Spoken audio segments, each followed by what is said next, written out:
خير الخلائق بعد الأنبياء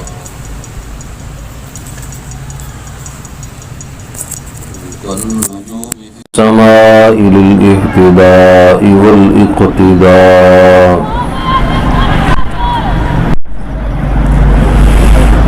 الذين هم مفاتيح الرحمة والمصابيح الغرر.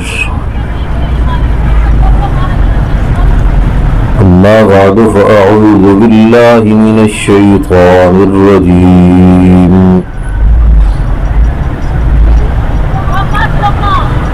بسم الله الرحمن الرحيم.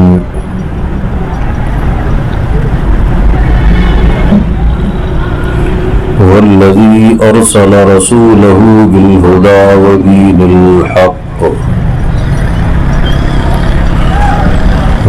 الحق ليظهره على الدين كله وكفى بالله شهيدا. محمد رسول الله والذين معه أشداء على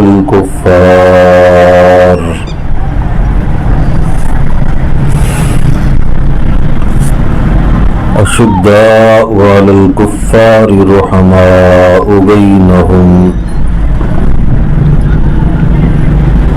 تراهم ركعا سجدا يبتغون فضلا من الله ورضوانا.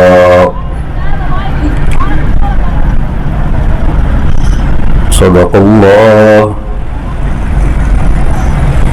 ومن أصدق من الله قيلا.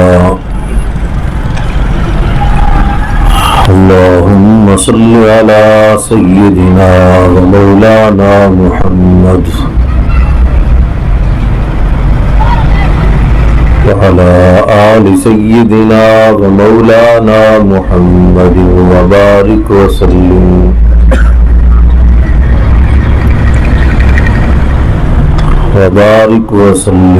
ثم صل عليه.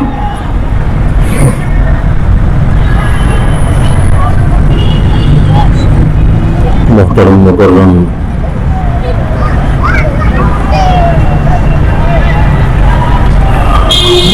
بزرگوں اور اس مسجد کے متعلقین، منتظمین،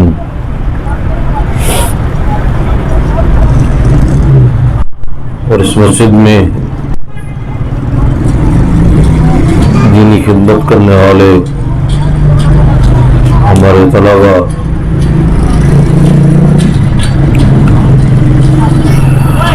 بڑی خوشی ہوئی ہے کہ اللہ کے فضل سے یہاں اس مسجد میں سلسلہ وار درس قرآن و سنت جاری ہے.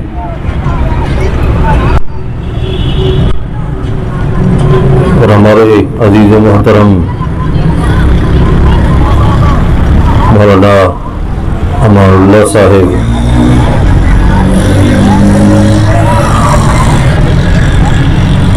بھائی احسان برانا صاحب کی معیت میں اس ذمہ داری کو پورا کر رہے ہیں. اللہ رب العزت ہر کسی کی دینی فکر کو، دینی مسائل کو اپنی بارگاہ میں قبول و منظور فرمائے.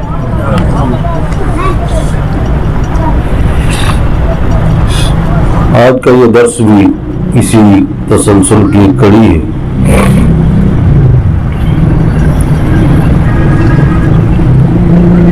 مختصر وقت میں کوشش یہ ہوگی کہ چند مفید اور ضروری کلمات آپ حضرات تک پہنچا سکوں.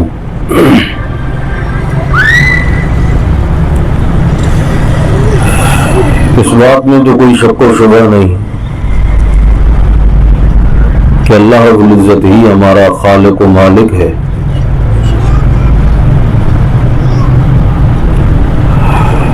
چونکہ پیدا اس نے کیا، مالک وہ ہے،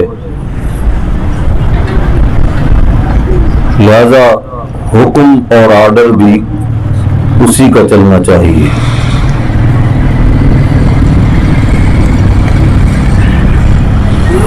چنانچہ اس نے اس دنیا میں آباد ہونے والے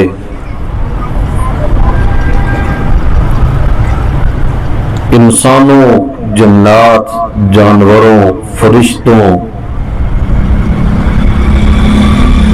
حتیٰ کہ زمین اور زمین پہ اگنے والے پودوں، ہر چیز کے حقوق بنائے ہیں اللہ نے۔ ہر چیز کا اس نے کوئی نہ کوئی حق بیان فرمایا۔ بندے کی یہ ذمہ داری ہے کہ ان حقوق کو ادا کرے۔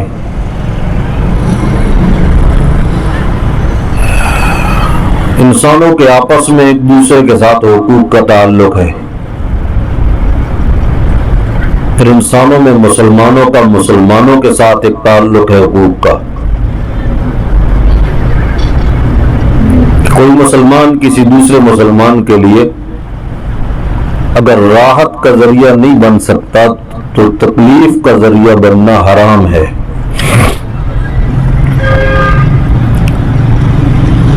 پھر عام مسلمانوں سے زیادہ حقوق آپس میں رشتہ داروں کے اندر بنائے۔ پھر صلہ رحمی کا حکم بھی انہی حقوق کی ایک کڑی ہے کہ آپس میں رشتہ داروں کے اندر ایک دوسرے کے ساتھ تعلقات جوڑ کے رکھنا، اس کو واجب قرار دیا، اور جو ان تعلقات میں دراڑ اور رخنہ اندازی کی کوشش کرے اسے اللہ رب العزت نے براہ راست اپنی ذات کو چیلنج کرنے والا قرار دیا۔ فرمایا جو رشتہ داری کو توڑتا ہے تو وہ گویا کہ میری عزت، میری جلالت، میری تقسیم، اس کے اوپر وہ اعتراض کرتا ہے، ہاتھ ڈالتا ہے گویا کہ۔ فرمایا انا الرحمن وہی الرحیم، میں رحمان ہوں اور اس رشتہ داری کا نام رحم ہے۔ شققت لہا اسما من اسمی، میں نے اپنا نام، میں نے اس رشتہ داری کا نام جو رحم رکھا ہے تو اپنے ہی نام سے نکالا ہے اس کو۔ من وصلها وصلتہ ومن قطعها بتتہ، جو اس کو جوڑے گا اس کو میں سنواروں گا اور جو اس کو توڑے گا اس کو میں اجاڑ کے رکھ دوں گا۔ یہ حدیث قدسی ہے، رسول اللہ صلی اللہ علیہ وسلم نے اللہ رب العزت کا کلام نقل فرمایا۔ اسی طرح جنات کے بھی حقوق ہیں مسلمانوں کے ذمے کہ ان کو تنگ نہ کیا جائے۔ اب وہ تفصیلات اگر میں بیان کرنے لگوں تو بات بہت لمبی ہو جائے گی، پر مثلاً اتنی بات سمجھ لو کہ کوئلے کے ساتھ استنجا کرنا، ہڈی کے ساتھ استنجا کرنا، جہاں دیگر وجوہات کی وجہ سے حرام اور ناجائز ہے، اس وجہ سے بھی حرام اور ناجائز ہے کہ یہ جنات کی خوراک ہے۔ رسول اللہ صلی اللہ علیہ وسلم نے منع فرمایا جنات کے درخواست کرنے پر کہ یہ لوگ ہماری خوراک جو ہے اس کو استنجا میں استعمال کر لیتے ہیں۔ فرشتوں کے بھی حقوق ہیں کہ فرشتے جس جگہ پر زیادہ آباد ہوتے ہیں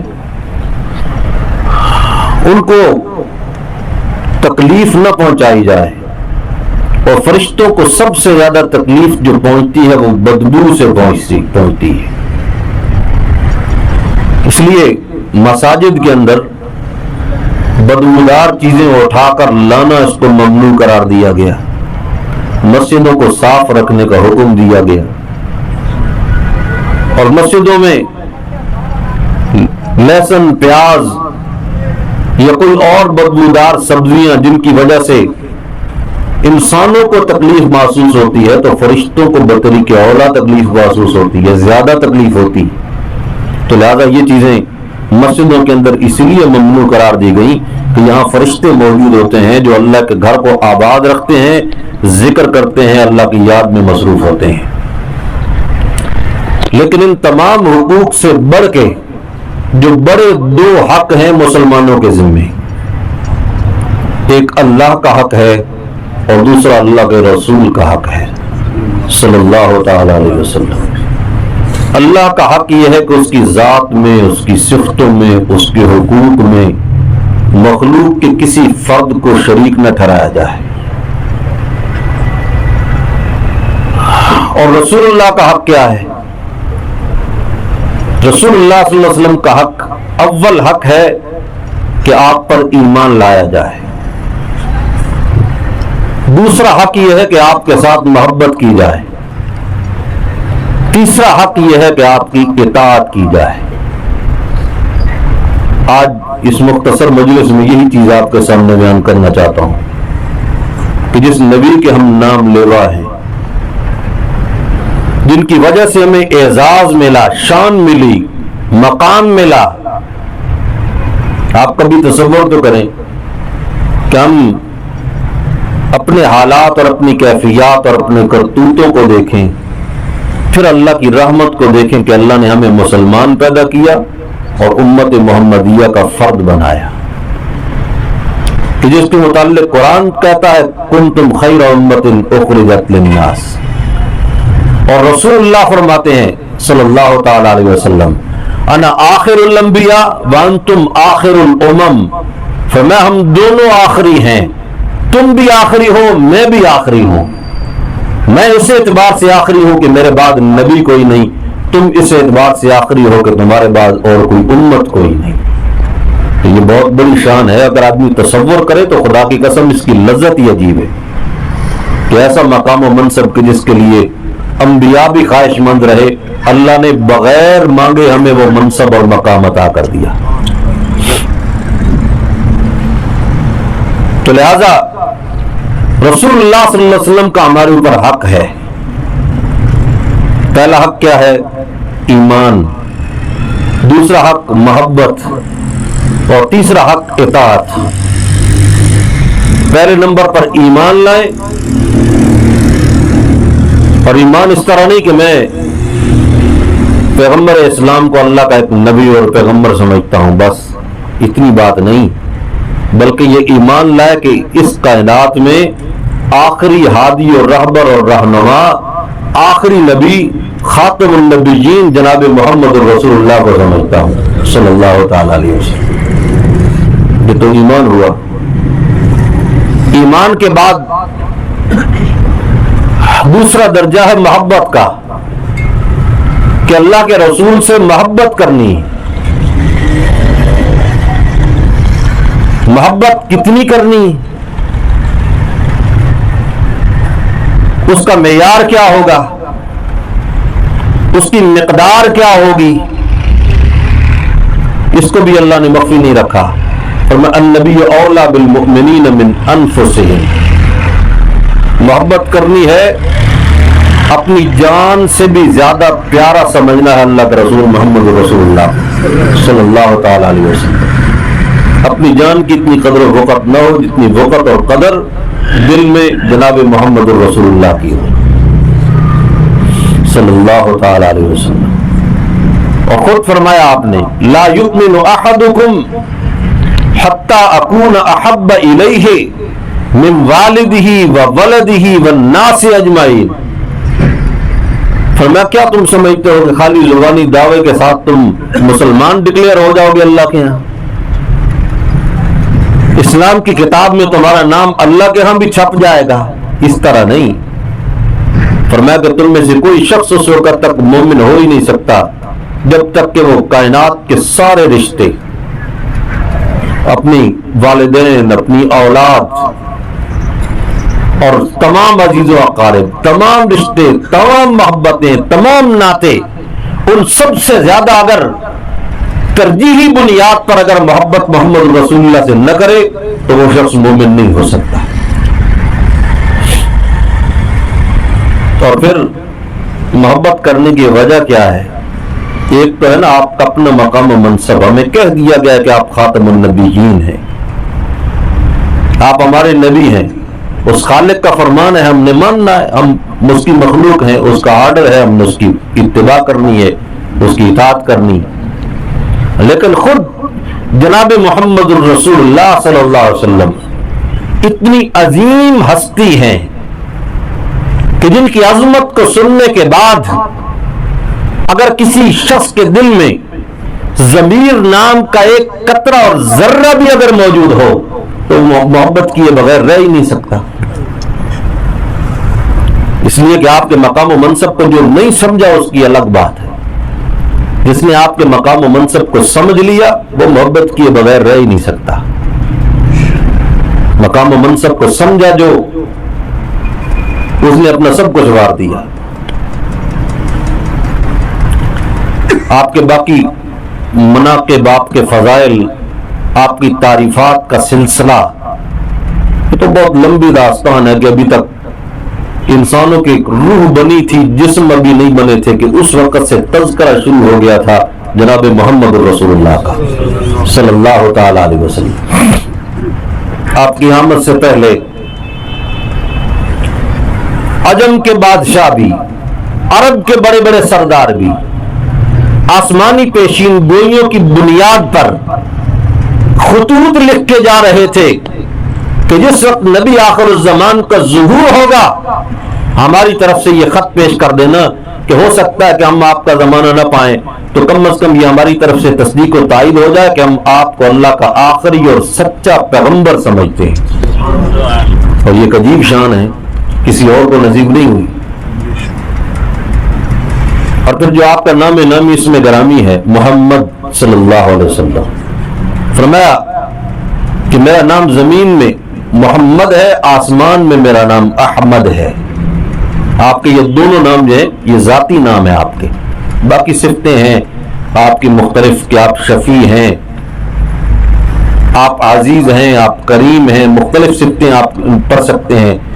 قرآن پاک کے ساتھ بھی اسماء حسنہ سے دوسری طرف رسول اللہ کے اسماء گرامی میں چھپی ملتی ہیں، لیکن دو نام آپ کے ذاتی نام ہیں، ایک محمد اور ایک احمد صلی اللہ تعالی علیہ وسلم. اب یہ نام جو ہے یہ بھی کوئی محض اتفاق ہے کہ باپ دنیا سے رخصت ہو گیا تو دادا کے دل میں یہ بات آ گئی کہ محمد نام اس نے رکھ دیا اور نام اس نے کوئی نہیں رکھا، کہ جب یہ اس قسم کے نام رکھنے کا رواج ہی موجود نہیں تھا. اب پھر آپ کے باپ کا نام دیکھیے تو عبداللہ ہے، جہاں جس زمانے میں عبد الشمس، عبد اللات، عبد المنات، عبد العزا یہ نام رکھے جاتے تھے، لیکن اللہ نے ایسی ترتیب بنائی کہ باپ کا نام جو ہے وہ عبداللہ رکھوایا، اللہ کا بندہ. پھر آپ کا نام نامی دل میں جو ڈالا عبد المطلب کے، کہ کیا کوئی وہ بہت بڑی کوئی ڈگریاں حاصل کر چکا تھا یونیورسٹیوں میں، علم فصاحت و بلاغت کا کوئی بہت بڑا وہ امام تھا کہ جس کی بنیاد پہ اس نے نام کا انتخاب کیا. اللہ نے دل میں ڈالا، اٹھایا، رسول اللہ کی ولادت کے بعد کعبۃ اللہ کا طواف کر رہا اور دل میں اللہ نے ڈالا کہ اس کا نام محمد رکھ دو صلی اللہ علیہ وسلم. ماں کے دل میں ڈال دیا کہ اس کا نام احمد رکھ دو. اب دونوں نام چلنے لگے، محمد بھی اور احمد بھی. لیکن یہ بات ذہن میں رکھو کہ یہ کوئی اتفاق نہیں ہے، اس لیے کہ لفظ محمد یہ نام رکھنے کا رواج قدیم عرب میں تو بالکل نہیں تھا. لم یکن شائعا ھذا الاسم فی العرب. قدیم عرب جتنے تھے، بڑی لمبی چوڑی تاریخ رکھنے والی ایک قوم ہے نا عربوں کی، یہ نام قدیم عربوں میں موجود ہی نہیں تھا. بعد میں آہستہ آہستہ یہ رجحان بننے لگا کہ یہ نام رکھنا چاہیے. کیوں بننے لگا؟ اہل کتاب جو کہ مل جل کے رہتے تھے وہ یہ بیان کیا کرتے تھے کہ ایک ہستی آئے گی کہ جس کا مرتبہ اور مقام تمام انبیاء سے اعلیٰ و افضل ہوگا اور جس کے دین کو اللہ رب العزت پورے عالم میں پھیلائے گا. والذی ارسل رسولہ بالہدی ودین الحق، ایک دین حق لے کے آئے گا، پورے عالم میں اس کا دین پھیلے گا. اور یہ اوصاف اور وہ اوصاف اور یہ تذکرے اور وہ تذکرے، ان تذکروں کے ساتھ ساتھ پھر نام بھی بیان کیا گیا کہ اس کا نام محمد ہوگا صلی اللہ تعالی علیہ وسلم. تو جب یہ نام ان قریش لوگوں نے سنا اور ان کو بھی یہ پتہ چل گیا کہ یہ ہوگا مکہ سے تعلق رکھنے والا، قریش سے تعلق رکھنے والا، تو بعض قریشیوں نے اہل کتاب سے سن کر یہ نام رکھنا شروع کر دیا تھا آپ کی ولادت سے تھوڑا سا پہلے. چنانچہ کتابوں میں یہ ملتا ہے کہ 7 بچے ایسے پیدا ہوئے کہ جن کا نام محمد رکھا گیا.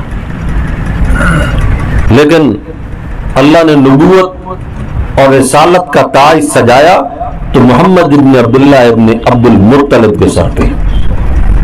ان میں سے وہ محمد تو تھے باقی، لیکن احمد نہیں تھے. اگرچہ اسی لالچ کی بنیاد پہ ان کے گھر والوں نے نام محمد رکھا تھا، لیکن محمد تھے، احمد نہیں تھے. آپ کے 2 نام بیک وقت ہو گئے اور وہ آسمانی پیشین گوئی بھی سچی اور صادق آ گئی. وَمُبَشِّرًا بِرَسُولٍ يَأْتِي مِن بَعْدِهِ اسمہ احمد. حضرت عیسیٰ علیہ السلام جی جو پیشین گوئی کر کے گئے تھے کہ میرے بعد ایک نبی آئے گا جس کا نام احمد ہوگا. فرمایا انا فی الارض محمد و فی السماء احمد. زمین میں میں محمد ہوں، آسمان میں میں احمد ہوں. مطلب ہے کہ زمین میں میرے مجھ سے زیادہ کسی انسان کا تذکرہ نہیں ہوا، اور آسمان میں مجھ سے زیادہ اللہ کی حمد و ثنا کرنے والا کسی کا نام درج نہیں ہوا. سب سے زیادہ آسمان میں اللہ کی حمد و ثنا درج اگر ہے جناب محمد رسول اللہ کی ہے صلی اللہ علیہ وسلم. اور زمین میں اگر کسی کا تذکرہ سب سے زیادہ ہے انسانیت کے اعتبار سے تو وہ محمد رسول اللہ ہے. اب دیکھیں ایک موٹی سی بات ہے، جو آدمی 4 کتابیں بھی پڑھتا اور جانتا ہے وہ یہ اندازہ کر سکتا ہے کہ ساری دنیا میں آپ گھوم لیں پھر لیں، لوگوں سے پوچھ لیں کہ کسی شخصیت پر اتنا قلم نہیں اٹھایا گیا، کہ اتنا لکھا نہیں گیا جتنا زیادہ لکھا گیا ہے میرے پیغمبر صلی اللہ علیہ وسلم سے متعلق. آپ کے معمولات کے متعلق مستقل کتابیں، آپ کے چہرہ انور سے متعلق مستقل کتابیں، آپ کی عادات سے متعلق مستقل کتابیں. سیرت کے اتنے زیادہ پہلو ہیں، ہر ایک پہلو کے اوپر 20 بلکہ سینکڑوں کتابیں موجود ہیں. اور دنیا میں اس چیز کا اعتراف کیا جاتا ہے کہ اگر کسی شخصیت کے متعلق سب سے زیادہ تذکرہ لکھا گیا، ذکر خیر لکھا گیا، زندگی کے متعلق اگر لکھا گیا تو وہ جناب محمد رسول اللہ ہے صلی اللہ تعالی وسلم. اپنے بھی مانتے ہیں، پرائے بھی مانتے ہیں، سارے لوگ مانتے ہیں. پھر ایک عجیب حسن ہے اس نام میں بھی کہ خود نام کے اندر بھی یہ چیز موجود ہے. ملا علی قاری رحمت اللہ علیہ نے غالباً قاموس کے حوالے سے یہ بیان کیا کہ المحمد الذی یحمد مرتن بعد مرتن وکرتن بعد کرتن. کہ محمد جو لفظ ہے نا، لفظ محمد، اس کا جو ڈکشنری میں لغت میں جو معنی ہے وہ معنی ہی ایسا ہے کہ محمد اس ذات کو کہا جاتا ہے، اس شخص کو کہا جاتا ہے کہ جس کی تعریفیں مسلسل ہوتی رہیں، کوئی گیپ نہ آئے. مرتن بعد مرتن، ایک کرے تو پھر دوسرا شروع کر دے، پھر تیسرا شروع کر دے، پھر چوتھا شروع کر دے. کرتن بعد کرتن، ایک مرتبہ کرنے کے بعد پھر کچھ وقت کے بعد شروع ہو جائے، پھر کرنے کے بعد پھر شروع ہو جائے. آپ اندازہ کریں کہ زمین اللہ نے جو گول بنائی ہے اس میں پوری دنیا میں کوئی کونا ایسا نہیں کہ کہیں نہ کہیں ذکر خدا، آذان، نماز، تلاوت نہ ہو رہی ہو. کہیں نہ کہیں یہ کام کسی نہ کسی وقت اندر جاری ہوتا ہے. کوئی ایک سیکنڈ بھی روئے زمین کے اوپر اس سے خالی نہیں ہوتا. اور جہاں اللہ کا ذکر ہو رہا ہوتا ہے وہاں اللہ کے ذکر کے ساتھ ساتھ جناب محمد رسول اللہ کا ذکر بھی ہو رہا ہوتا ہے صلی اللہ تعالی علیہ وسلم. اور یہ سے نہ پہلے کبھی ہوا اور نہ بعد میں کبھی کسی کے لیے ہو سکتا ہے کہ مسلسل ذکر ہو. کلمہ میں ایک آغاز سے بچے کو پہلے دن سے سکھایا جاتا ہے، پھر وہ زندگی میں بار بار کر رہتا ہوں بادہ کر رہتے ہیں، بار بار پڑھتا رہتا ہے، لوٹاتا رہتا ہے. پھر اسی طرح آذان میں، آذان مکمل ہو سکتی ہے جناب محمد رسول اللہ کے ذکر کے بغیر؟ نہیں مکمل ہو سکتی. نماز بھی مکمل نہیں ہو سکتی، اور خطیب کا خطبہ مکمل نہیں ہوتا. اگر آدمی دعا کرتا ہے تو اس کے متعلق بھی حکم، آغاز بھی درود سے کرو، اختتام بھی درود پہ کرو.